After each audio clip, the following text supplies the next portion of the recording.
I was sitting in the living room, my eyes focused on the final stitch of the half-finished embroidered cloth.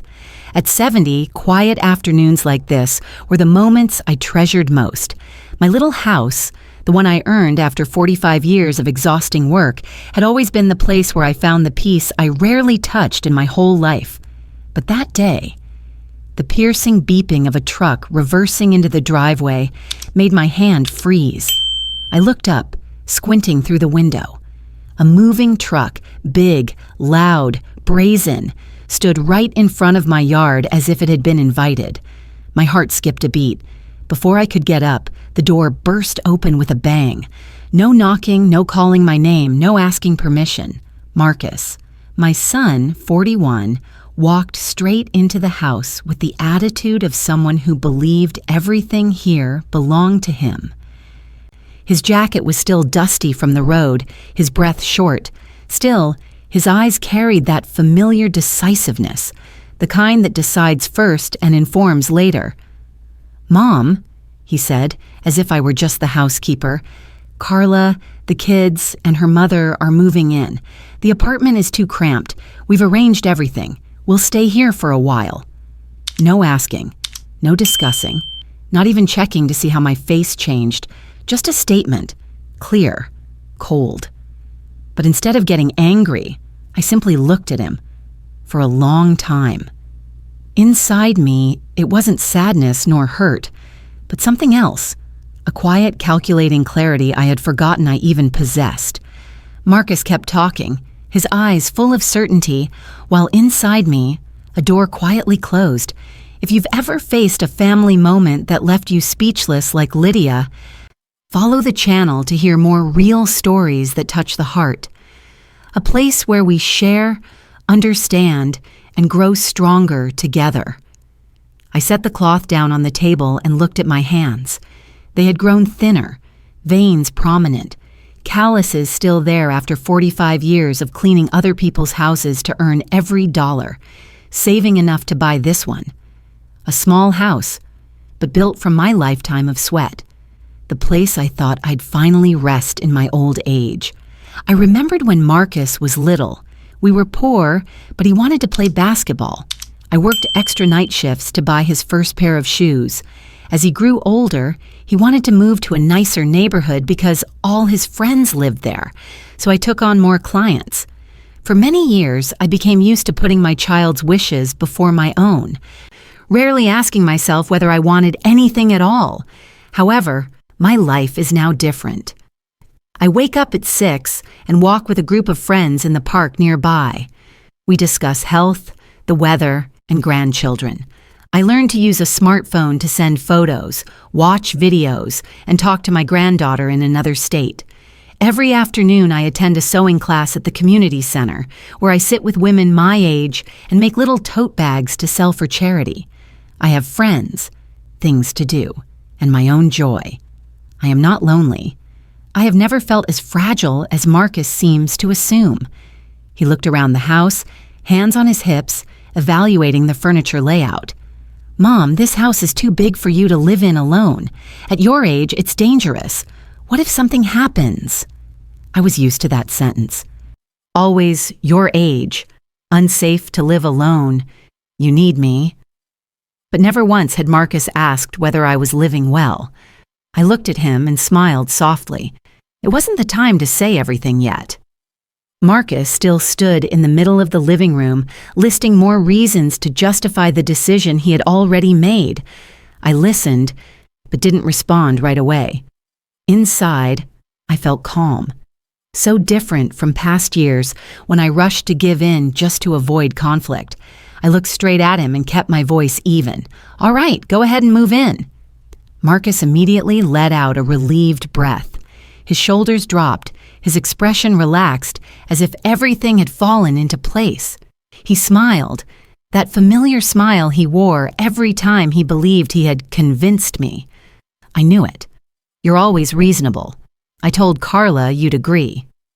I only nodded lightly. No arguing, no questioning. I let him think what he wanted. Marcus walked around the house, pointing at different spots. "We'll put the kids' bed here. That room is for Gloria. We'll sleep in the living room for a few weeks. Don't worry, we won't bother you." I kept the slight smile, not objecting to a single thing. Watching him arrange my life as if it were the most natural thing in the world only made me more certain it was time for a change.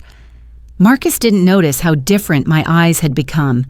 He saw only the obedient mother he expected, but anyone standing in that room would have felt something shifting, quietly but unmistakably.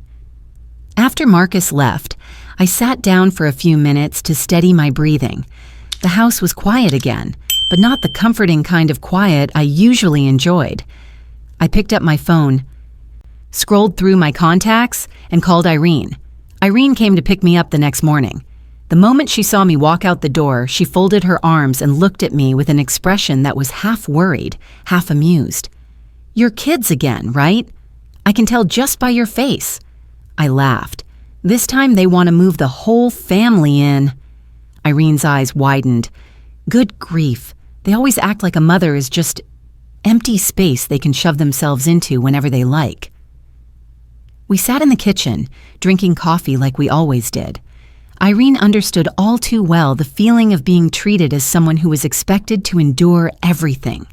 Her son once made her sell her car because, he said, old age makes driving dangerous.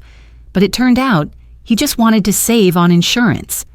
"You know," Irene said as she added sugar to her cup, "our kids love us in some strange way, but they mostly just end up inconveniencing us."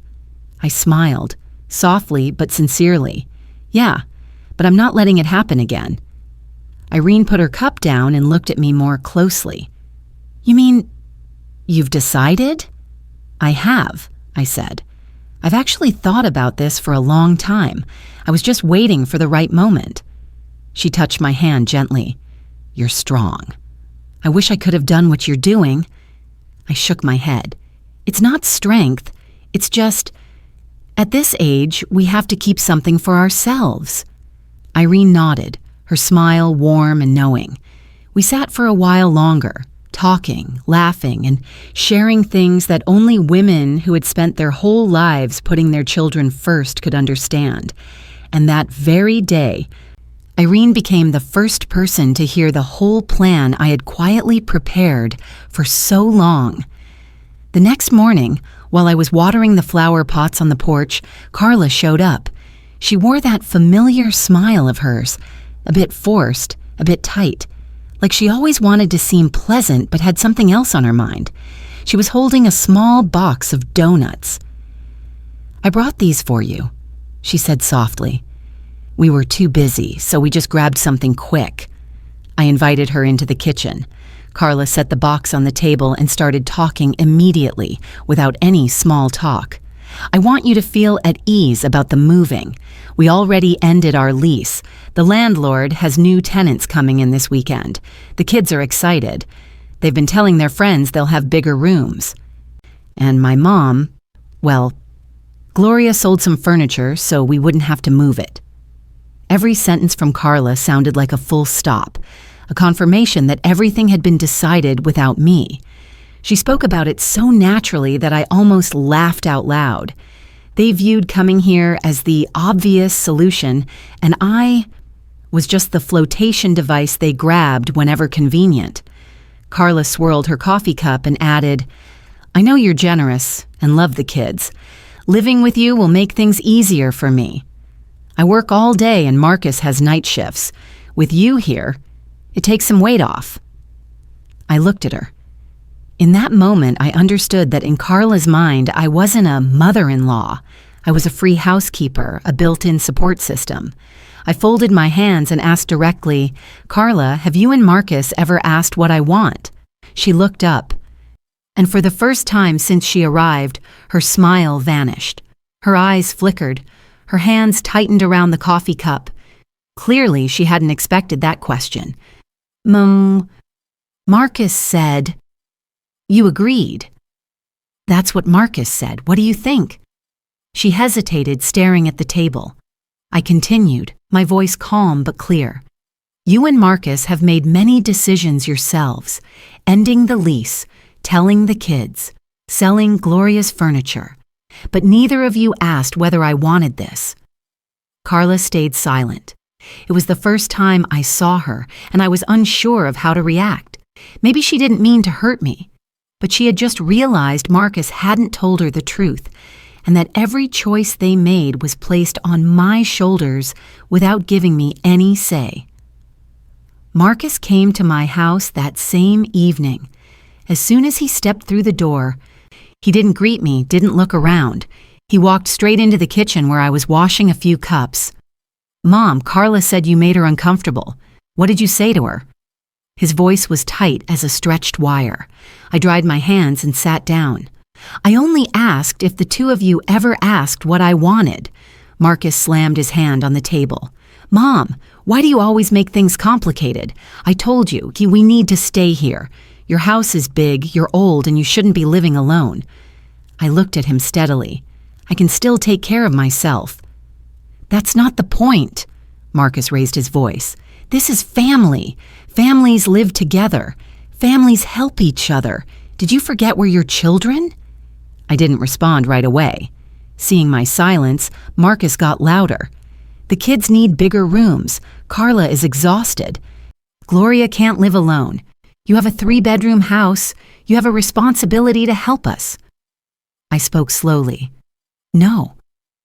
Marcus froze, as if he couldn't believe what he heard. "What did you say?" "No, I don't agree." He leaned over the table, lowering his voice but tightening every word. "Mom, you're being selfish. You've never been like this." "It's not selfish," I replied calmly. "It's my right." Marcus kept shaking his head, irritation rising. "You've changed. You always helped me. I really need you this time." "I'm not agreeing," I repeated, each word firm. "You really want us out on the street? You really want to make things hard for the whole family?" "No," I said.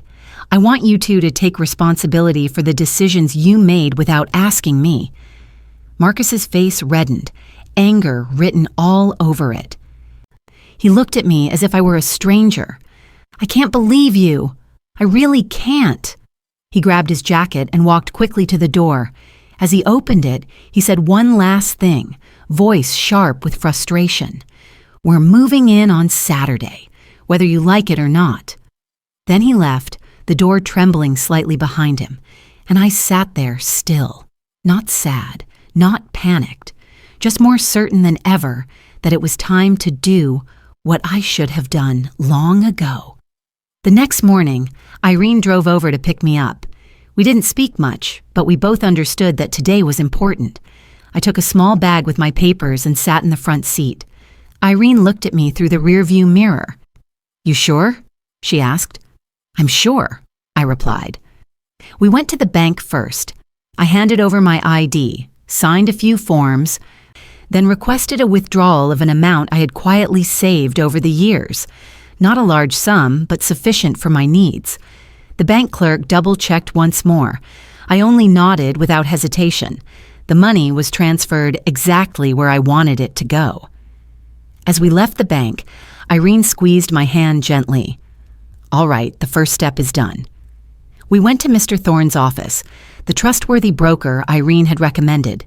He spoke softly, never prying into clients' private matters, asking only what was necessary. "I want a small, quiet house, and the title transfer must be quick," I said. Mr. Thorne reviewed the file he had prepared for me. "Ms. Lydia, the house I sent you yesterday is still available. It's in a safe area with pleasant neighbors. If you agree, I can expedite the paperwork in a few days." I looked at the photos of the house. Not big, but bright. 2 bedrooms, a neat kitchen, a little yard just enough for a few flower pots. I could see myself living there comfortably. "I agree," I said. Mr. Thorne made a note, then lowered his voice. "And about selling your current house? You want to handle it the way we discussed, right?" "Yes, as discreetly as possible." Although Mr. Thorne didn't ask why, he understood I needed absolute privacy. We completed the necessary paperwork and set a date for the official signing. When we returned to the car, Irene opened the door for me and leaned in just enough for the two of us to hear. "So it's begun, Lydia. The kids don't know a thing." I looked down the street, a lightness washing over me, not because I was leaving anything behind, but because for the first time in my life, I'd decided something essential for myself without waiting for anyone's permission. And I knew, when the weekend came, Marcus would be amazed. On Saturday morning, I woke early. The day was calm and cool, like any ordinary morning, but I knew today would be different. A little after 9, the rumble of engines came from down the street. I opened the curtain and looked out. 2 huge moving trucks were reversing into my driveway. Behind them came Marcus's car, Carla's car, and several relatives who'd come to help. The adults carried boxes. The children hopped out and ran into the yard as if they'd known the place forever. I stood at the front door, one hand on the knob, keeping it slightly ajar. Marcus hopped out of his car, delighted as if he'd just solved a major problem. "All right, everyone. Bring those boxes in first. Watch your step inside." The others nodded and began to carry things. The 2 children ran straight up to me. "Grandma, we're here," they shouted, ready to dash into the house. I gently put my hand out to stop them. "Wait a moment, kids." Marcus stepped forward, not noticing my expression. "Mom, open the door wide so it's easier to carry things in." I opened the door fully, but I did not step back. I stood in the doorway, calm and unmistakably firm. "None of you will enter this house," I said. The yard fell silent immediately. A few people moving boxes froze, looking at me, then at Marcus, unsure of what was happening. The children stopped and held hands. Carla tried to force a smile, but I could see worry in her eyes. Marcus frowned. "Mom, what are you talking about?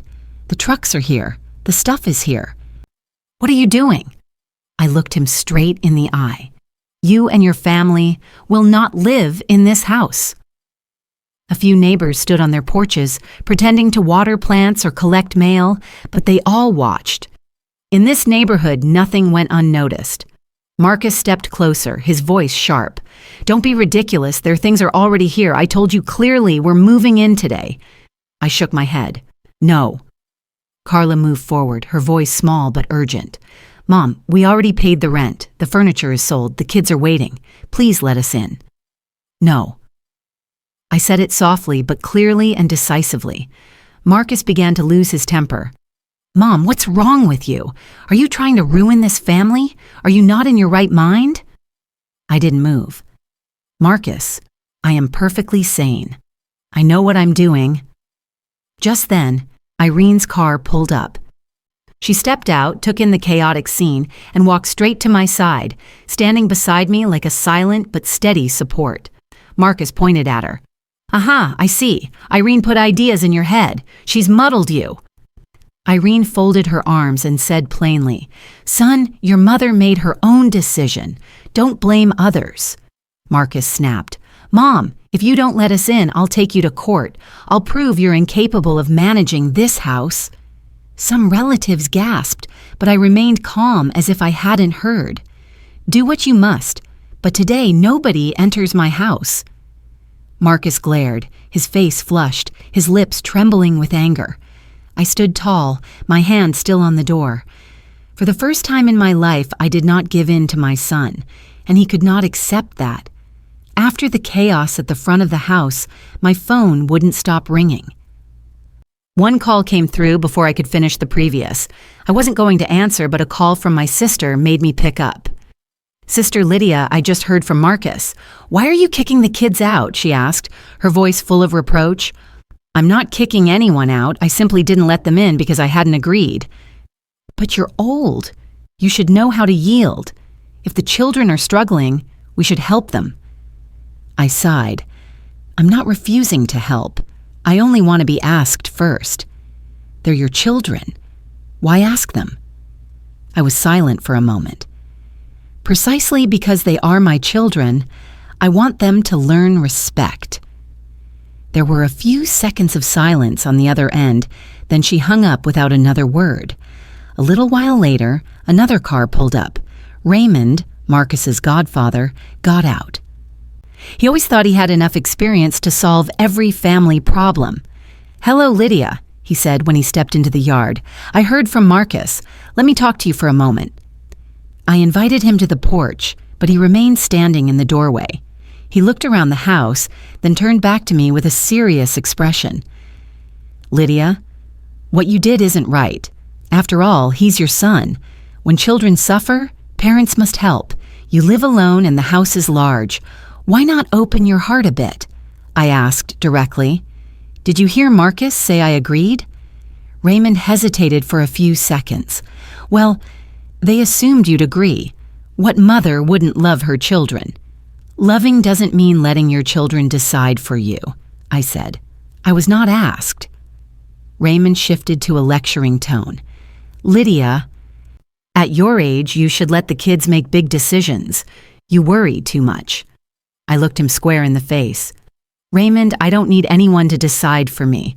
I'm perfectly clear-headed. I know how I live and what I want." He patted my shoulder, the kind of gesture he thought was warm but felt intrusive. "Come on, soften up. They've already brought everything over. Don't make things difficult." I pushed his hand away, gently but firmly.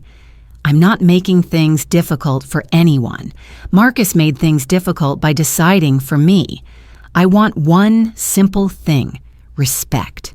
Family cannot run on imposition, nor can you lean on someone just because you think they won't dare say no." Raymond fell silent. For the first time, he had no advice ready. I added, my voice calm, "Family is not an excuse to use people. If we want to help each other, we must ask first. We must give one another the right to say no." Raymond sighed and stepped back. "You sure you want this?" "I'm sure. I didn't raise Marcus to grow up thinking everyone must sacrifice for him." He didn't argue further. He turned and said quietly, "I'll tell them to go home." I watched him leave. Not a victory, not a defeat, just a clear truth. Everyone had been used to my patience, and they could not accept it when I stopped. That afternoon, Irene drove over to help me move a few essential boxes to her place for temporary storage. We worked quietly, each doing our part, moving quickly enough to stay on schedule. I was locking the box that held my documents and a few family photos when I heard a car screech to a stop outside. Marcus stepped out, face flushed, panic written all over him. "Mom, what are you doing?" he practically shouted when he saw Irene and me carrying the last boxes to the car. I set the box down gently. "I'm packing." "Packing? Going where? This is your house. You can't just leave now."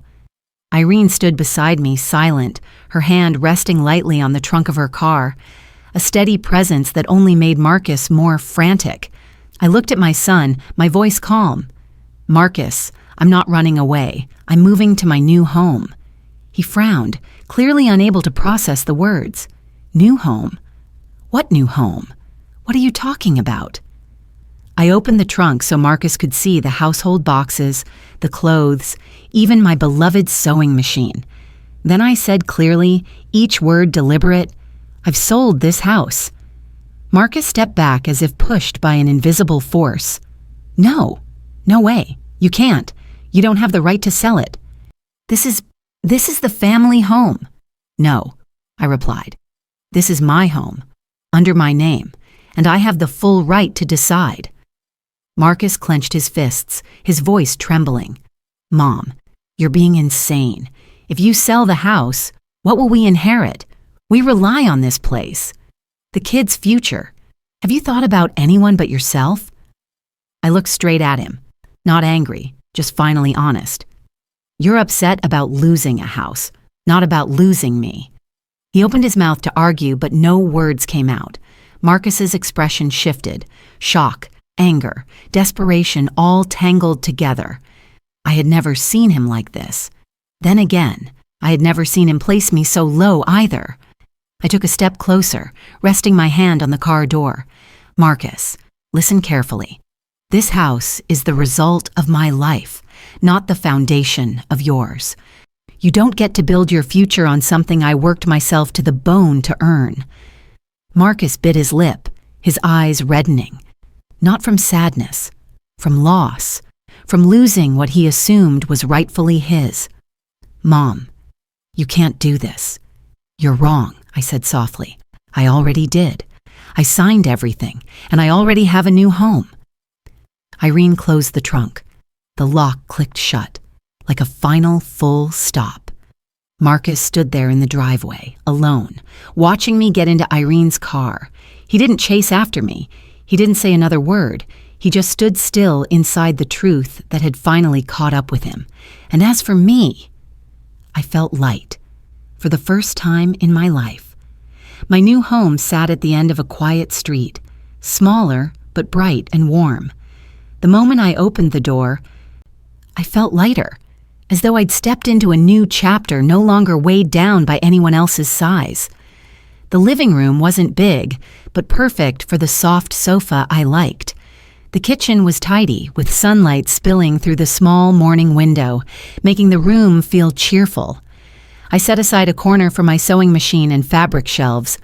No one else would touch that space. Just that alone made me feel whole. During the first few days, Irene came to help me settle in. "This house suits you," she said, hanging a miniature floral painting on the wall. I smiled. It did suit me. Here I no longer had to worry about someone barging in unexpectedly or hearing endless arguments. I lived at my own pace, something I'd waited for my entire life. In the mornings, I joined the arts club at the community center. Some taught painting, others taught crafts. Everyone was friendly, and no one asked questions like, "Where are your children? Why are you here alone?" There, I was simply Lydia, the woman who loved fabrics and colors. Irene even encouraged me to start an Instagram page to post the things I made. "Just try. People will like it," she said, and I did. My first photos were a bit shaky, but a few neighbors commented, complimented, and even asked to order table runners and small tote bags. I never imagined I could start something so fun at my age. In the afternoons, I would drink tea on the porch, watching the small flower pots I had planted myself. No one called me to the kitchen. No one asked me to watch the kids. No one waited for me to handle things. For the first time in my life, I lived as a free woman, not Marcus's mom, not the one who takes care of everything. Just me, Lydia. And that felt wonderful. I was checking comments on Instagram about the new fabric tote I'd posted when my phone rang, an unknown number. I wasn't going to answer, but something told me I should. "Hello, Mrs. Lydia. This is Attorney Bennett, representing Mr. Marcus Alvarez." His voice was polite but cold. I let out a quiet breath. "I'm listening." "My client believes that your decision to sell the previous house was hasty and detrimental to the family's interests. We would like to discuss the possibility of suspending the transaction or reviewing the ownership terms." I kept my tone calm. "Attorney Bennett, that house was solely in my name. I owe no one anything. I am fully capable of handling my own assets. The sale is complete, and I have received full payment." "But your family—" "My assets do not belong to the family," I interrupted gently. "They belong to me. There is no legal obligation requiring me to preserve them for anyone." His tone hardened. "Are you certain you were not under emotional influence when you decided to sell?" "I am fully coherent. No one manipulated me. If necessary, I will undergo a medical evaluation to prove it." There was silence on the other end for a few seconds. I continued. "I know Marcus is struggling, but my son's difficulties cannot remain my burden forever. Please tell Marcus that." Attorney Bennett cleared his throat. "I'll inform him. May we call you again tomorrow?" "No, there's no need. This is my final decision." I hung up, a sharp, dry beep, as light as closing a door that had been left open far too long. In the following days, that number was called several more times. I let it ring. The phone buzzed, then stopped. Sometimes they sent long messages explaining that their intentions were for the family's common good. I read them, then deleted them. Not angry, just certain of my boundaries. I used to be afraid of disappointing others. Now I only want to live the life that belongs to me. One weekend afternoon, while I was watering the small flower pots on my porch, there was a knock at the door. I opened it and saw Marcus standing there, with the two kids peeking from behind him. "Grandma!" They ran toward me, hugging my legs, chattering as if nothing had ever happened. I bent down and hugged them back. "You came to visit? Dad said your new house is really pretty. Grandma, can you teach me how to sew? I want to make a round little bag like the one in the picture." The innocence of children has a way of softening things that once felt unbreakable. I invited them in. They ran around the house, delighted by everything. When they saw my sewing corner, their eyes lit up as if they had discovered treasure. Marcus stood at the doorway, hesitant to step inside. He seemed unsure. I nodded. "Come in." He walked in, hands in his pockets, shoulders lowered. Gone was the commanding posture. Gone was the loud voice. What remained was just a man searching for words. "Mom." He stopped, took a breath. I'm sorry. These past months I've thought a lot. I know I was wrong." I didn't speak. I let him continue. "I didn't ask for your opinion. I pushed you. I assumed you were used to putting up with everything. I'm sorry for hurting you." The apology wasn't perfect, but it was sincere. I looked at him and saw honesty I hadn't seen in a long time. I replied softly, "I'm still your mother, but I can no longer let myself be treated as someone who must carry everything." Marcus nodded, eyes turning red. "I understand. Live however you want, Mom. I just hope we can still visit." "Of course," I said. "My door is always open to you and the kids, but it's for visiting, not for taking advantage. You understand that, don't you?" Marcus looked straight at me, not avoiding my gaze. "Yes, I do." The two little ones ran over with a piece of fabric they'd chosen. "Grandma, teach us how to make this." I laughed and patted their heads. "All right, but one at a time so I can still see straight." Marcus watched, smiling gently. A warm smile I hadn't seen in a long time.